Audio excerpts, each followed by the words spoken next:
Lundi 19 septembre, Yorana, merci d'être sur la première pour suivre l'actualité.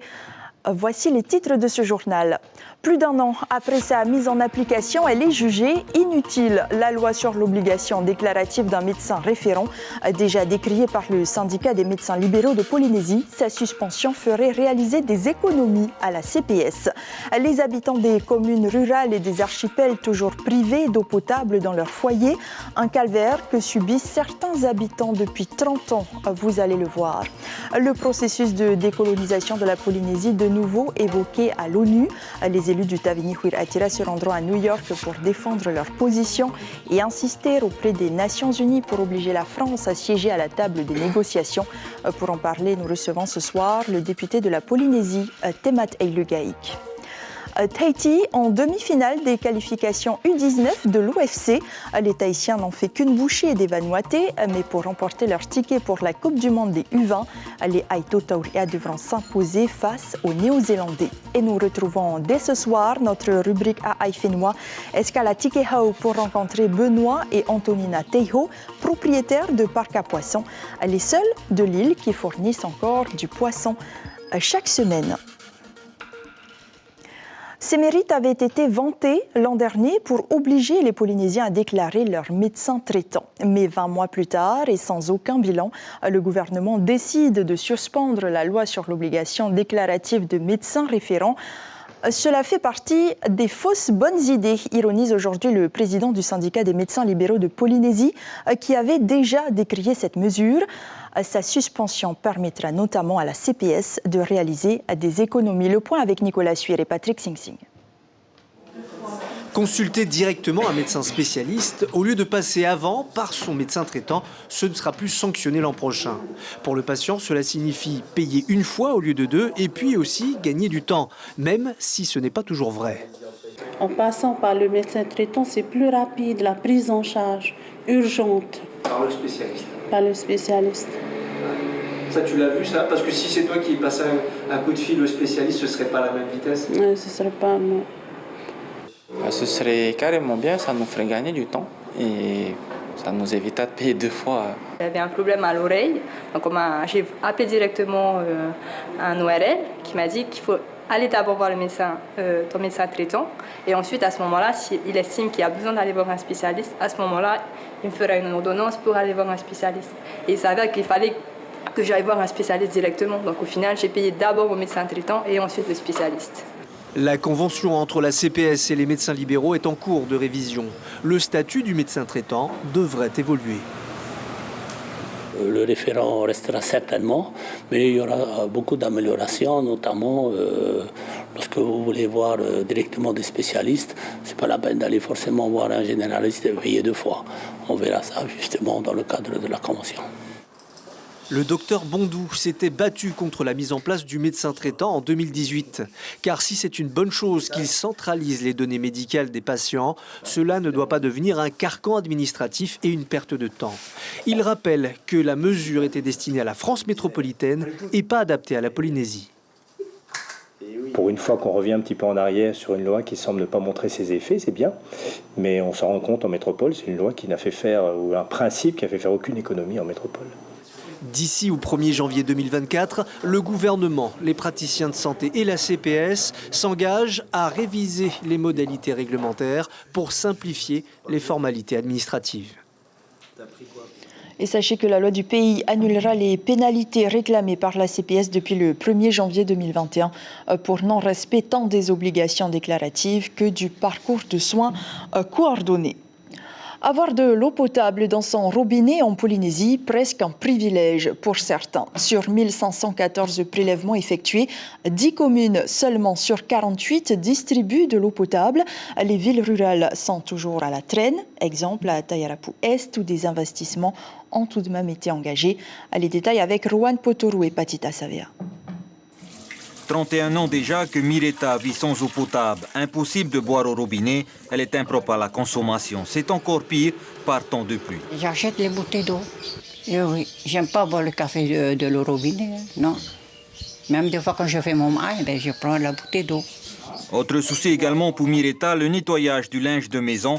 Aujourd'hui, sa machine à laver ne tournera pas, l'eau est trop sale. Des fois, je me lève à 3h, 4h du matin. Je viens ouvrir le robinet de la cuisine pour voir si l'eau est claire. Après, je fais tourner ma machine. C'est comme ça. Sur les 3600 abonnés de Tayarapou Est, seuls 770 bénéficient d'eau potable, 320 dans le centre-ville de Travaux et 450 au plateau. C'est encore peu, mais des investissements sont en cours. 870 millions depuis 2013, 1,7 milliard pour cette année. Un des projets immédiats, c'est d'entamer la rénovation du réseau de refoulement et de distribution du plateau de Travaux. Rationaliser donc la consommation au travers de la pose de compteurs. Et deuxièmement, de pouvoir desservir les autres secteurs de la commune. Il y a certaines communes qui ont mis les moyens qu'il faut pour avoir de l'eau potable. Et d'autres communes, c'est un peu plus compliqué parce que c'est des communes avec des réseaux qui sont très lents, qui sont fuyards. En attendant ces grands travaux, beaucoup d'administrés se pourvoient en eau à des fontaines publiques, même si pour certaines, elles sont classifiées non potables. Malgré le panneau là-bas, l'eau est potable. Bon, juste pas donné aux enfants de moins de 3 ans, quoi, les enfants en bas âge. Mais sinon, ça passe. Nous venons remplir nos bouteilles d'eau ici parce que nous n'avons pas d'eau propre là où on habite. Ça peut aller jusqu'à 50 et plus de bouteilles. Selon le dernier relevé sur la qualité des eaux de consommation en Polynésie, seules 10 communes distribuent de l'eau potable à Tahiti. Il s'agit des communes urbaines Papeete, Pire, Aroué, Fa'a, Punaawia avec Papara en plus. Pour les îles, il s'agit de Bora Bora, Tumara, Uturua et Rurutu. La 4e commission des Nations Unies chargée des questions de décolonisation se réunit le mois prochain. Comme à l'accoutumée, les élus du Taveuni-Huir Atira se rendront à New York pour défendre la Polynésie 9 ans après la réinscription du pays sur la liste des pays à décoloniser de l'ONU. Ce dossier aboutira-t-il enfin? Pas sûr, puisque la solution ne peut être que politique. Les explications de Lucille Guichet-Tirao. Eh bien, rien de véritablement concret, tout simplement parce que l'avancée ou le recul, selon les points de vue, reste purement diplomatique. En fait, l'ONU ne peut pas rendre de résolution contraignante. L'ONU ne peut rien face à un État souverain. Dans cette résolution de l'ONU, donc, l'ONU demande à la France, entre autres, de fournir chaque année un rapport sur les conséquences des essais nucléaires. Cette résolution demande également d'établir un programme d'éducation et d'information sur les droits et l'histoire. Et elle demande également de donner à la Polynésie sa souveraineté sur les ressources marines. Pour l'État français, ces résolutions de l'ONU sont tout bonnement et simplement, je cite, une ingérence flagrante. Alors, il y a 3 possibilités pour la Polynésie pour que cette résolution soit retirée à l'ONU. La première, c'est d'accéder à l'indépendance ou bien d'avoir un self-government, c'est-à-dire une autonomie complète, entière, ou alors d'être, entre guillemets, avalé par un autre territoire. Quoi qu'il en soit, l'État français seul peut mettre en place un référendum d'autodétermination. Et là, tout dépend de la question. Ça peut être oui ou non à l'indépendance, comme ce qui a été le cas en Nouvelle-Calédonie. Ça peut être le maintien dans l'autonomie, ou bien la départementalisation, ou encore le statut d'État insocié. Quoi qu'il en soit, sans référendum, il n'y a pas de processus préalable. En tout cas, l'histoire de la Polynésie n'est pas l'histoire de la Nouvelle-Calédonie et le référendum calédonien ne s'est pas décidé à l'ONU. En attendant, c'est surtout du lobbying et de la communication politique, donc d'un côté comme de l'autre. Et on en parle tout de suite avec notre invité Temat Eilugaïk, Yorana. Yorana, Merci d'avoir accepté notre invitation ce soir. Alors, on comprend bien dans ces explications que rien ne se fera sans l'accord de la France. Est-ce qu'aujourd'hui, vous semblez toujours croire en quelque chose qui paraît illusoire? Merci pour cette question qui est un peu détournée. Mais ce que je voulais dire, c'est que les Nations Unies, pourquoi est-ce qu'on y va? Parce qu'il y a dans le concert des nations, et la France y est partenaire parce que la France est un membre fondateur des Nations Unies, et un objectif de respect de droits internationaux. Donc on s'appuie sur un droit international qui permet à chaque peuple d'accéder à sa pleine souveraineté. nous faisons ce cheminement aux Nations Unies. Pourquoi? Parce que nous pensons que la France est un État de droit et que la France accepte les dispositions internationales et de mettre en place un processus de décolonisation en Polynésie. Maintenant, on l'a toujours dit, ce n'est pas l'ONU qui va rendre indépendant la Polynésie, ce sont les Polynésiens dans un processus de décolonisation en partenariat avec la France. Chaque année, nous y allons en pensant que la France ne va pas faire la politique de la chaise vide. À chaque fois, on nous dit que c'est nous qui le faisons, mais pour le coup, c'est la France qui le fait. Mais aujourd'hui, justement, comment encourager la France à suivre, en tout cas à répondre à votre demande? Mais c'est à elle de se poser des questions. Comme ça a été dit dans le documentaire, l'histoire de la Nouvelle-Calédonie n'est pas celle de la Polynésie. Ça ne s'est pas fait aux Nations Unies. Comment ça s'est fait? Ça s'est fait par la guerre. Ça s'est fait par des dizaines de morts. Ça s'est fait par consensus, surtout, entre tous les partis de Nouvelle-Calédonie. Ça s'est d'abord fait par des dizaines de morts, et c'est parce qu'il y a eu des morts que la France a accepté de négocier. Est-ce que nous devons en arriver là? Nous pensons que non. Le Taveuni Atira s'est battu pour être réinscrit à l'ONU. Pourquoi? Pour que la parole des Polynésiens soit reconnue par la France. Chaque année, la France fait la politique de la chaise vide. On demande si est-ce que c'est une bonne chose d'y aller? Oui, c'est une bonne chose. D'ailleurs, la France veut retirer la Polynésie de la liste des territoires à décoloniser. C'est bien que cela a son importance. Mais finalement, il n'y a rien de concret 9 ans après l'inscription de la Polynésie sur la liste des pays. Il y a des résolutions qui sont prises chaque année sur la question du nucléaire, sur la question des ressources marines et bientôt sur la question de l'indépendance. L'objectif, c'est que chaque année, il puisse y avoir une résolution pour que les Polynésiens soient pleinement conscients, au regard du droit international, des droits que possèdent les Polynésiens chez eux. Maintenant, c'est comme on appelle la puissance administrante qui ne respecte pas le droit international et le droit du peuple maori. Donc nous faisons ce lobbying aux Nations Unies, nous faisons ce lobbying à l'Assemblée nationale et je pense que, et j'espère, parce que la France est un État de droit, j'espère qu'il va accepter au moins d'en discuter, parce qu'ils en discutent en Nouvelle-Calédonie, pourquoi est-ce qu'on ne pourrait pas le faire ici? La France qui a toujours pris en référence les résultats des élections, là c'était les législatives, pour que vous soyez entendus à l'Assemblée nationale, votre but ce serait de gagner les territoriales pour prouver à la France que la Polynésie veut être indépendante? En tout cas, souhaite ce processus d'autodétermination. Ce droit est inaliénable, inné et appartient au peuple maori, qu'on le veuille ou non, quels que soient les résultats d'une élection. C'est un droit qui est inaliénable. Maintenant, la France se base sur des élections. D'accord. Il y a eu des élections en juin dernier. 3 indépendantistes ont été élus à l'Assemblée nationale. Nous n'allons pas nous en vanter. Mais est-ce que la France va prendre en considération cette volonté d'émancipation des Polynésiens? On ne dit pas que tout le monde veut accéder à la pleine souveraineté, mais il y a des objectifs de protection de l'emploi local, de protection du foncier, de récupération des ressources marines qui sont un fait. La majorité des Polynésiens le veulent. Alors, en discutant d'abord sur ces premiers points. Merci beaucoup, Temat Legaïk, pour ces premières réponses. Nous allons revenir avec vous juste après cet extrait, parce que Put Eita démissionne donc officiellement du Tapura Huir Atira à l'Assemblée de la Polynésie, après avoir rejoint le Taveuni Huir Atira il y a 2 semaines. Le parti qui prône la probité accueille aujourd'hui un élu condamné pour détournement de fonds publics, a relevé la présidente du groupe. Tepuara Iter Ithei était l'invité café de la matinale radio.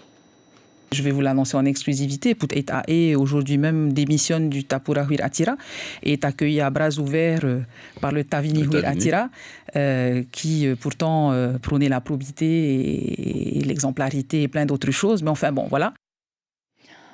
Temat Legaïk, la probité des élus, cela a été le cheval de bataille du Taveuni Huir Atira lors des territoriales de 2018, votre profession de foi aussi lors des législatives. Est-ce que cela veut dire qu'aujourd'hui, au Taveuni Huir Atira, on est prêt à piétiner son éthique pour gagner? Non, ça l'est toujours, vous savez. Alors d'abord, c'est M. Put Eita qui a demandé à ce qu'il y ait une rencontre pour expliquer l'objectif du Taveuni Huir Atira en ce qui concerne l'accession à la pleine souveraineté. Nous avons fait cette démarche et puis voilà, et puis ils ont en toute conscience adhéré à l'objectif d'accéder ce pays à la pleine souveraineté. Mais ça ne vous dérange pas d'accueillir un élu condamné? Alors nous, on a toujours été clairs. Sur les listes présentées par le Taveuni Huir Atira, donc on a eu des listes en juin 2022, il n'y a eu aucun condamné. On aura des listes au territorial de 2023, il n'y en aura aucun condamné. Ça sous-entend donc que Put Eita ne sera pas sur la liste du Taveuni Huir Atira au prochain territorial. Aucun condamné, pas comme le Tapura Huir Atira qui a des dizaines de condamnés dans son parti politique. C'est l'hôpital qui se fout de la charité. Nous, notre objectif, c'est que quand il y a des personnes qui comprennent l'objectif. Nous n'allons pas les laisser dans l'ignorance, nous allons les accompagner. Ce qui est sûr, c'est que nous ne pouvons pas interdire toutes les personnes qui souhaitent être sympathisants du mouvement, parce qu'il faut rassembler un grand nombre de Polynésiens, parce qu'à la fin, c'est la majorité qui doit voter en pleine conscience pour l'accession à la pleine souveraineté. Par contre, oui, quand on est sur une liste Tavini Huir Attira, il faut avoir un casier judiciaire vierge. Exactement. C'est d'ailleurs c'est ce que relevait votre profession de foi aussi. Vous avez indiqué vouloir redéposer la loi sur l'inéligibilité à vie des élus proposée par Moetai Broderson. Vous songez à la déposer après les élections territoriales ou avant? Alors le problème, c'est que à l'Assemblée nationale, il y a des niches en fonction des groupes politiques. Nous, notre niche parlementaire tombe en mai prochain, donc ce sera forcément après les élections. Mais si elle passe, de toute façon, tous ceux qui seront condamnés ne pourront pas être élus, ils vont devoir retirer leur mandat. Donc de toute façon... Une affaire que nous suivrons de près, donc, exactement, à la veille des élections territoriales. Merci beaucoup, Temat Le Gaïk, d'avoir été avec nous ce soir. Je rappelle qu'une délégation du Tavini Huir Attira sera à l'ONU au début du mois prochain. Et demain, on en parlera plus longuement dans votre matinale radio. Ibrahim Ahmedazi recevra Michel Villard, le chargé des relations internationales au Tavini Huir Attira, dans votre émission L'invité Café. Dans un tout autre registre maintenant, c'est une production qui a mobilisé près de 400 personnes durant 5 semaines. La dernière reine de Tahiti, une fiction qui sera diffusée le 25 septembre sur notre chaîne en prime time. Mais avant, elle a été projetée à la Maison de la Culture. De paroles de spectateurs, l'émotion est au rendez-vous. Cybèle Plichard, Patita Savea. Le rôle est incarné par la comédienne Tuhei Adams. Aimata, fille de Pomare II, devient malgré elle reine de Tahiti à l'âge de 14 ans. Inspiré de faits réels, le téléfilm propose une version romancée de l'histoire. Mais on y décèle l'essentiel. Entre manipulation et influence, la reine veut s'émanciper. Se défaire avant tout d'un mariage forcé à l'âge de 10 ans. Parmi les scènes marquantes, ces violences sexuelles difficiles à interpréter pour les acteurs. Pour jouer cette scène-là, il faut d'abord être à l'aise et bien connaître son texte, bien connaître la personne qui sera en face et les gestes à faire. Tu n'as pas droit à l'erreur. Par exemple, sur cette scène, j'avais les doigts qu'à 2 prises. Je ne peux pas me louper sur quoi que ce soit. Du coup, c'est dur, c'est un grand rôle, mais c'est ça qui est bien, c'est que quand on te lance un challenge, savoir si tu es capable de le réussir. C'est à toi de régner, Aimata. Ce tournage de 5 semaines à Mouria a permis à une quarantaine de comédiens de prendre la lumière, comme la petite Anibai. D'écouter ton peuple et d'accepter ses cadeaux. J'ai pu rencontrer de nouvelles personnes, j'ai pu apprendre à mieux jouer, à mieux parler, à mieux me concentrer sur mes textes. Et sinon, ça s'est bien passé et c'était super cool. Et j'espère revivre la même histoire. Je n'ai pas accepté tout de suite parce que je ne suis pas du genre à être actrice. Tout ça. La difficulté, c'est, disons, moralement, c'est de voir qu'une enfant était obligée de se marier à 8-10 ans. Tu vois. Donc, tout ce côté-là qui nous revient, qui fait face à nous. Hein. Donc, tu te dis, mais mince, c'était terrible pour Aimata. Le protectorat, Prise en étau entre les protestants, les catholiques et les chefs comme Tati de Papara, la jeune reine doit s'exiler à Ayatea. Pour la première fois, la guerre franco-tahitienne est portée à l'écran. Il y a eu cette provocation avec les curés catholiques au départ, qui ont fait que ça a provoqué, si vous voulez, les protestants et qui ont mis sous pression la reine. Et la reine a été obligée de trouver des moyens. On l'a même forcée à signer un traité. C'était la bataille entre 2 empires. Tahiti faisait l'objet de convoitises. Environ 400 personnes ont travaillé sur le film. Régisseurs, décorateurs, costumiers. Le savoir-faire local a impressionné la production. On a vraiment bien travaillé entre la France et Tahiti. C'était une équipe, c'était pas seulement les Français d'un côté et les Polynésiens de l'autre. C'était vraiment une équipe qui a travaillé ensemble pour ce film. Pomare IV régnera finalement un demi-siècle. Elle connaîtra 9 gouverneurs. Le film valorise son rôle dans la construction d'un hôpital ou d'école, comme pour terminer sur une vision positive de la colonisation. Un mot de football, les Aito Tauria décrochent leur ticket pour la demi-finale de l'OFC U19. Face aux Vanuatais, les Tahitiens étaient prêts à en découdre après n'avoir épuisé aucune énergie puisqu'ils se sont retrouvés en demi-finale par forfait. Un reportage au Stade Pater de Théophane Ter-Itwa et Patrick Sing Sing. Le commentaire est signé James O. Les supporters tahitiens n'ont pas attendu longtemps pour admirer l'ouverture du score. À la 11e minute, Manwar Ishan marque l'unique but de la rencontre sur coup de pied arrêté, malgré l'anticipation du gardien de but du Vanuatu. Pour le coup franc, j'ai senti carrément la pression. Hein. C'est pour le pays, quoi, le but. Piqués au vif, les joueurs du Vanuatu tentent de réagir avec cette contre-offensive, mais la défense tahitienne tient bon jusqu'à la 45e minute. On a essayé tactiquement de mettre en place tous nos efforts, mais physiquement, les Tahitiens sont chez eux, le terrain est chez eux, donc ils sont au-dessus de nous. Au retour des vestiaires, les joueurs du Vanuatu manquent d'égaliser sur cette occasion, mais Anapa de Bruyne a pour mission de ne rien laisser passer. Objectif, la demi-finale. À la 83e minute, Matai Papaura se présente face au gardien du Vanuatu, mais sa frappe est stoppée net par le poteau. Les gamins étaient à 200% pour gagner ce match de ce quart de finale contre le Vanuatu. Parce que même si on sait qu'on va tomber contre la Nouvelle-Zélande, mais on leur a dit d'abord, n'allons pas chercher deux canards en même temps. Hein. Il vaut mieux prendre un canard d'abord, le battre, et après on pensera au deuxième canard. Le deuxième canard, je suis désolé, c'est la Nouvelle-Zélande, c'est l'équipe la plus forte du tournoi. Prochain match des Tahitiens ce mercredi 21 septembre à 20h au Stade Pater contre la sélection néo-zélandaise, les grands favoris de ce tournoi. Et s'ils remportent la finale, les Aito Tauria participeront à la Coupe du Monde des moins de 20 ans en 2023 en Indonésie.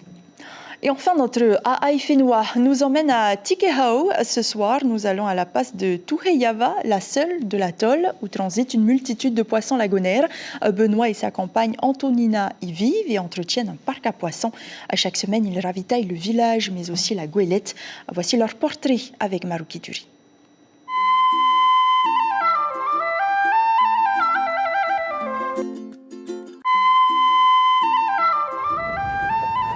Nous sommes au village des pêcheurs de Tikehau, à quelques encablures de la seule passe de l'atoll. Benoît Taiho est un des pêcheurs les plus actifs de l'île. En temps normal, il y a entre 3 et 5 parcs à poissons opérationnels, mais récemment, certains n'ont pas résisté aux éléments. Durant cette période fraîche du mois de juillet, Benoît est le seul à être en mesure de livrer du poisson chaque semaine. Les attaches sont abîmées. Et si ça n'était pas le cas, le parc serait rempli de poissons. On fait comme on peut pour réparer. Mais si ça casse, on ne peut pas faire autrement. On se contente de ce qu'on nous donne.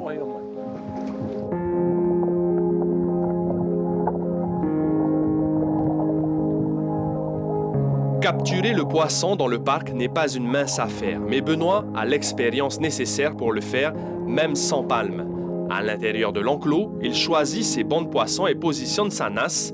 Grâce à la réactivité de sa compagne Antonina et une coordination travaillée au fil des années, plusieurs dizaines de pièces sont capturées. Il y a un peu de pêcherie, de copa, de hihi, pareil. Ce travail, harassant, est le quotidien de Benoît depuis plus de 50 ans. Les connaissances sur la construction d'un parc, des courants de la passe ou encore de la qualité des poissons lui ont été transmises par les aînés. Les anciens avaient vu juste. C'est pour toi quand tu deviens adulte, car quand ils disparaissent, ils t'ont transmis les connaissances. C'est ce que je continue de faire aujourd'hui. Le paquet de poissons était vendu à 1000 francs il n'y a pas si longtemps, mais avec l'inflation actuelle, le prix est désormais fixé à 1500 francs. Aujourd'hui, une vingtaine de paquets seront expédiés à Papeete à bord du Dory, la goélette qui touche Tikehau une fois par semaine. Cette petite routine permet au couple de vivre grâce à ses revenus tirés du parc. Nous qui n'avons pas Internet sur l'île, à La Passe, nous envoyons un message aux travailleurs du Dory au bureau. Et c'est eux qui nous donnent des nouvelles quand le bateau va quitter ou il ne va pas quitter, voilà. Ces mois-ci, il fait froid. Ce n'est pas du tout la période chaude. Une fois expédiés sur Tahiti, les poissons seront réceptionnés par les fidèles clients de Benoît. Ils seront vendus au marché de Papeete, comme c'est le cas depuis plusieurs dizaines d'années.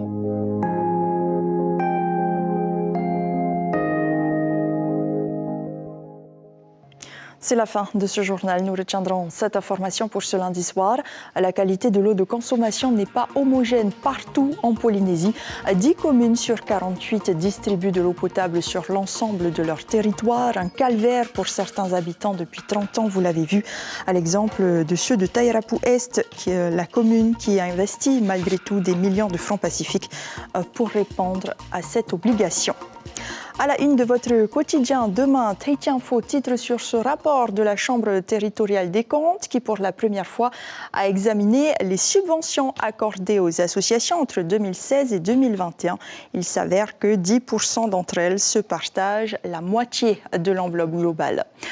À suivre sur votre antenne ce soir, la série 911, puis Mystery Road. Merci d'avoir suivi cette édition d'information. Très belle semaine à vous. Portez-vous bien et à demain.